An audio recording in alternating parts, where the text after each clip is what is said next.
Hey Econ teachers, this is Jacob Clifford. Now I got a quick video here. I want to talk about something that I just created that I've been thinking about for a few years. It's the Economics Debate Challenge. I just posted a video on my other YouTube channel that talks about what it is and what I'm doing. I'll give you a real quick idea of what I'm doing and then I'm going to ask for your help. So what I did is I made a challenge. I said, listen, here are some topics that are really valuable topics for you to discuss and have debate with your class, and I need your help in getting this idea out there. So I want you to take the challenge to tell the students in your class, say, okay, we're going to sit down, we're going to divide these up. So, put the students in groups of 4 and say, okay, you two are for this topic, you two are against this topic. You can ask the students to vote for ones they want to do, or you can just assign it to them. Whatever you want to do to set it up, but basically create a debate and a discussion in your classroom. The problems I've had with debates is just like what you're thinking. Like if you're thinking, oh, I don't know if I want to do this activity, you're thinking like, okay, it really bites when your students are having uninformed discussions. They don't know what they're talking about, or they're just regurgitating information. So that's why the questions I'm asking, the debate topics, are kind of broad ideas. So big concepts that allow them to have that conversation about, okay, should we focus on the efficiency of a market, or should we focus on the compassion of treating each other with kindness, right? A great example is the idea of, banning the market for organ transplants or, kidneys, right? So is it good or is it bad that the federal government outlaws the market for kidneys? And that seems like an easy question for some of you. You might be like, that's bad, or no, it's not. It's a tough one to answer if you think about it, right? So it's hard because, right, we have a huge shortage of kidneys. We need more kidneys. And if you gave your kidney to someone who's sick, then you would be considered a hero, right? Even if they paid for your surgery and your recovery, you still be like, oh, I'm a hero. And people are like, oh, that's such a kind thing. But if you expect some profit off it, all of a sudden now you're a greedy capitalist pig who just wants money, right? So it's kind of weird how doing the same thing, even though in both cases you're saving your life, kind of changes how people perceive that. So is that good? Is that bad? Should we have a market? And if we did have a market, what would happen, right? The people who were probably poorest, who and most needed money, would end up selling their kidneys. And is it fair and is it compassionate to have people who are poor basically give up years of their life so they can have money? So this is a good debate. It's a good discussion. Anyways, back to the challenge. Right now I have a video. It has a list of topics. Feel free to dish those out to your students. You can do it as an extra bonus assignment if you want to, for bonus points if you don't have the time in class, or you can actually spend some class time to actually set up a debate. What I would do with my students is give them a lot of paperwork. I give them a lot of things to read ahead of time, or at least assign those things.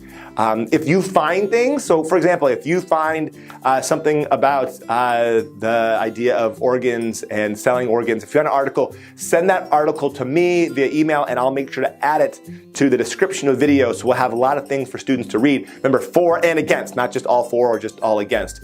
So I'll try to add some things in there as well, some articles for students to read ahead of time, and maybe assign that for homework, and the kids come in and have a debate that day. Or you can have students go up to the front of the class. You have 2 students here, 2 students there, and they have this debate and discussion back and forth, and they actually have to debate in front of the class, which would be awesome as well. Help me come up with more topic questions. So I have a list. It's actually right here. These are the ones that I came up with really quickly just today. Maybe if they're worded incorrectly, like if the way that I worded them sounds like I'm trying to push them either way, I'm maybe not realizing that.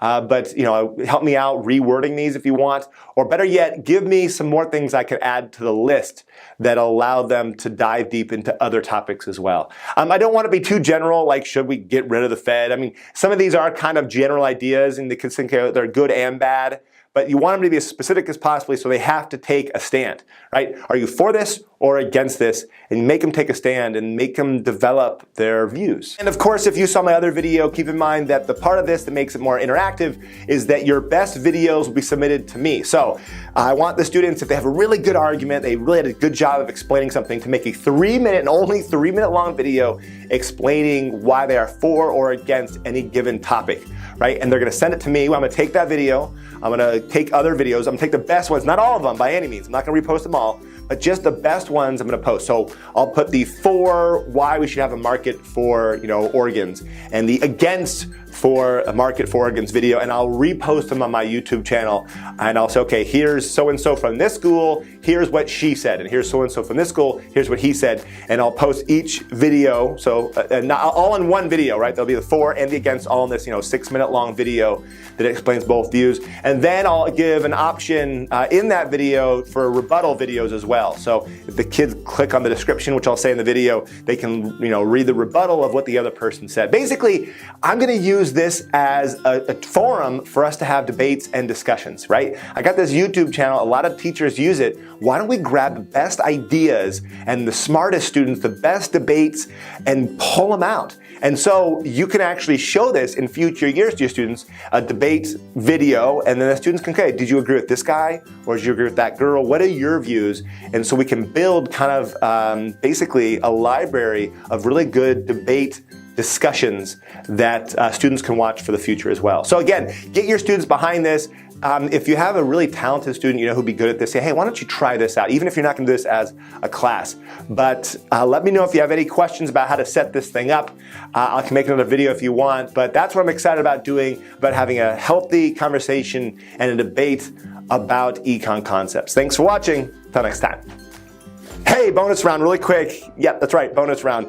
So the reason why I've been thinking about this is because my son came home with a really cool homework assignment. He's in 6th grade, and a teacher, just a small piece of paper that brought home, and it says, explain the idea of Hammurabi's code to your parents, right? And then, what is cuneiform? And basically, all he had to do is go home and explain what he learned in class to me. And I thought that was really cool because obviously that forces him to recall those concepts. And I thought that's a cool assignment. Go home and share this with your parents. But I was thinking it would be way better to go home and share what is a debate question with your parents. So hopefully the kids eat, dinner with their family. They can sit down like, hey, what do we think about minimum wage, Dad? Like, Mom, what do you think? What do you think about healthcare? And so the parents can have a conversation with the kids, and everyone can get excited about economics and what they're actually learning. And they can actually see what their family believes, and they can see what they believe and see if they kind of go together or if they're different. That's a very valuable thing you can use in your classroom. So I think the debate, the discussion method is going to work really well in your classroom. Even if you have a few kids that don't know how to debate or they're not really good at this, you can still try to get them involved because hopefully they'll have a conversation, or maybe even give a homework assignment where students are doing this. Go home tonight, here's a list of 5 questions, ask 2 of these to your family at some point and have a quick discussion about this. And if nothing else, you can come in, what did your parents say? So maybe they don't have their own views, but they can say, well, here's my dad really got into healthcare and why we shouldn't have a single payer system, or we should have a single payer system.